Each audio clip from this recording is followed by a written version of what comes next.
Hey everyone, I'm Rotary Swing instructor Chris Tyler, and I'm here with Cory Cooper from New Orleans, Louisiana, who has just recently qualified for the 2015 PGA National Championship and is also going to be playing in the 2015 Sanderson Farm PGA Tour event up in Jackson, Mississippi. So congratulations to Cory. He's been a longtime member of RotarySwing.com, and he just came down and joined us, and I'm going to show you guys some of the changes that we made in his golf swing that's going to show him how to shallow out the golf club properly, and it's also going to give him a lot more speed in the hitting area. So let's go ahead and get started.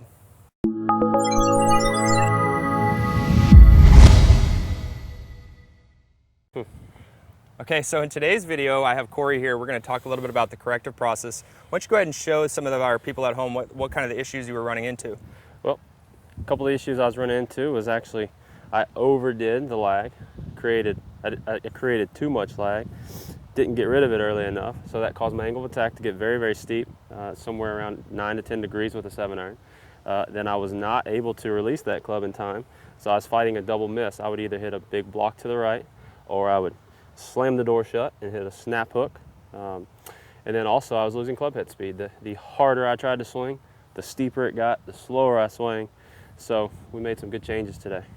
Yeah, so when Cory actually showed up here and we started working on the driving range, I was noticing that on TrackMan we were seeing a very steep angle of attack.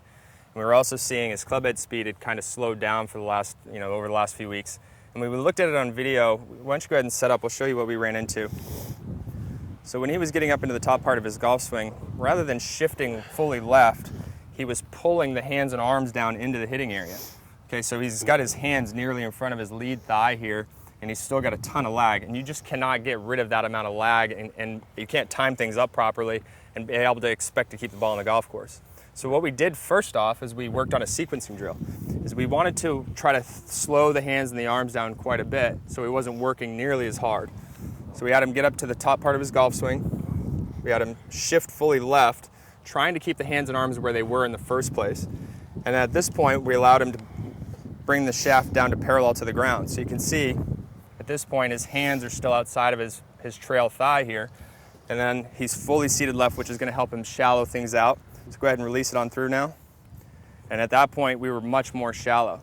So we did this sequencing drill a number of times. Yeah. Got him to really kind of feel getting fully seated left before the hands and arms started down.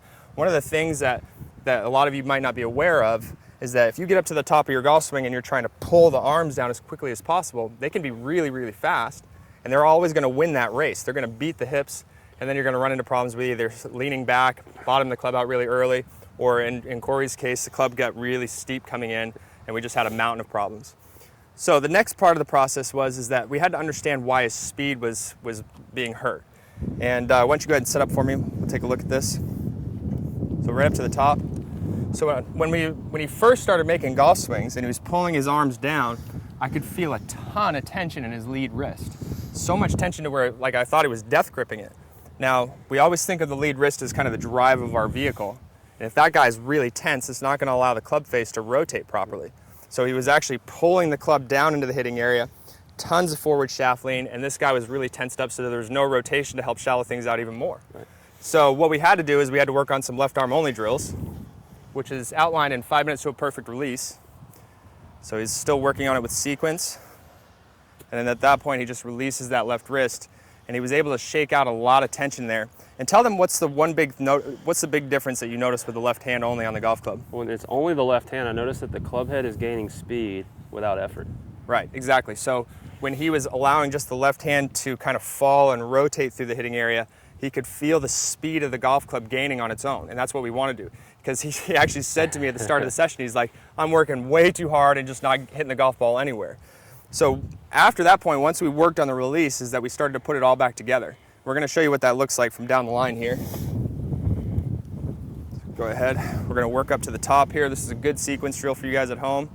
Keep the hands and arms where they are. Sit left, club shaft parallel. Go ahead and release it through. So it had a really crisp sound to it. Didn't take much of a divot at all. And at the start of our session, you were digging some monster trenches. Some of those things that we could actually lay down in. They were pretty big. So by working on sequencing and understanding how to reprioritize his golf swing, we were able to take his angle of attack down from 9 degrees to... We cut it in half. About 4 or 5 degrees angle of attack, and then talk to him a little bit about what speed did. Well, with the 7-iron, you know, I started out, I would range from 90 to 92 miles an hour, and then we were finished. If it felt like I'd barely swung at the ball, as 95, but if I swung at it, not really swinging hard, but swinging faster, Yeah. it would get up to 97, 97 and a half. Yeah, so there you go. We picked up 5 miles an hour clubhead speed, and we shallowed his golf swing out beautifully in just a few hours of work and resequencing, reprioritizing his golf swing, understanding where the power sources are, and understanding how to turn those things into speed the correct way. So in turn, what we've done is we've been able to get rid of his 2-directional miss, we've shallowed out his club properly, and then we've picked up speed where it counts, and that's at impact. So those of you at home that are having problems with sequencing your golf swing or trying to feel like you're doing too much with the hands and the arms, try this drill out. Make sure you work up to the top of your swing. Try to leave the hands and arms where they are. Make sure you're fully seated left. Then club shaft needs to be parallel to the ground, and then go ahead and release it on through. Take a look at 5 minutes to a perfect release. You're gonna hear us talk about that video a lot. It's a great video that keeps you understanding how to control the face and get a lot of that tension out of that lead wrist. All right, guys, so get out there and let's play some great golf. I wish you all the best.